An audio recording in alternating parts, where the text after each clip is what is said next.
Good morning to the panel of judges and all my listeners. Today, I am standing before you with a psychologically overwhelming topic.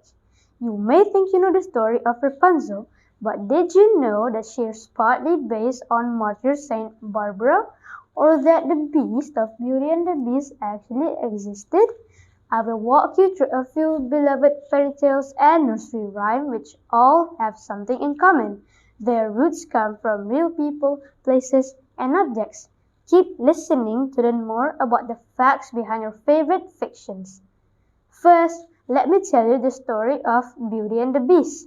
It was probably based on the tragic life of Petrus Gonsalves.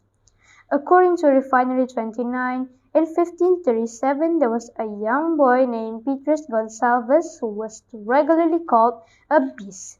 Reportedly, this was most likely because he had a case of hypertrichosis, a condition that causes a person to grow hair all over their body, often referred to as werewolf syndrome.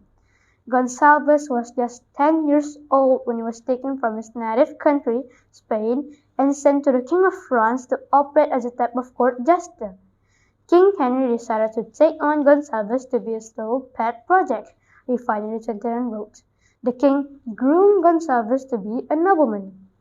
Eventually, King Henry's wife, Catherine de' Medici, who took over after the king died, found Gonsalves a wife, coincidentally another woman named Catherine. Though it took some getting used to, the beauty fell in love with the beast.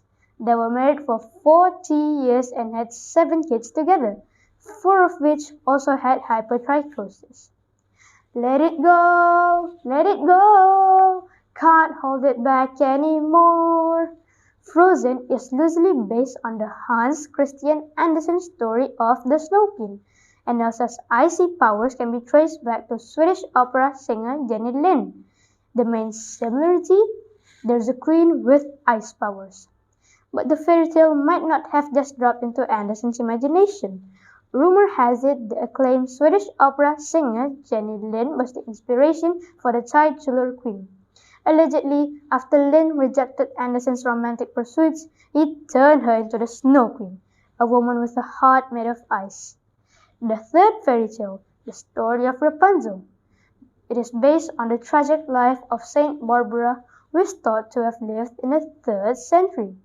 The true story of Rapunzel is thought to be about a young woman in Italy named Barbara who was so beautiful that her father locked her away in a tower so no man could get to her.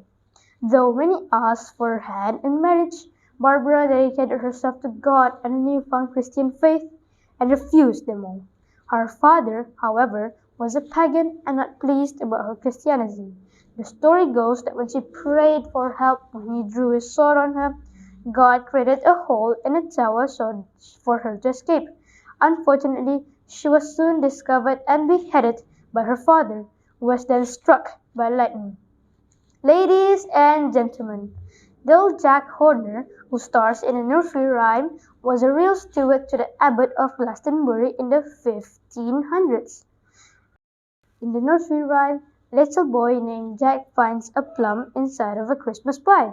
Metaphorically speaking, it's about opportunism and greed, but some historians believe it originally had a much more literal meaning. According to NPR, Jack Horner was actually Thomas Horner, a steward to the abbot of Glastonbury. At the time, King Henry VIII was taking property from the church for himself, so Horner was sent to bribe the king with deeds to other plots of land so the church could keep their own land. And what were these deeds? Baked inside a pie. To conceal them, that said, the pie could have simply been a metaphor for concealment, not an actual pie. Apparently, Horner decided to take a deed for himself, sticking his thumb into the pie to grab one for Mel's Manor, a home in Somerset. The Horners went on to live there for hundreds of years. I hope that I kept you all engaged. Thank you for listening.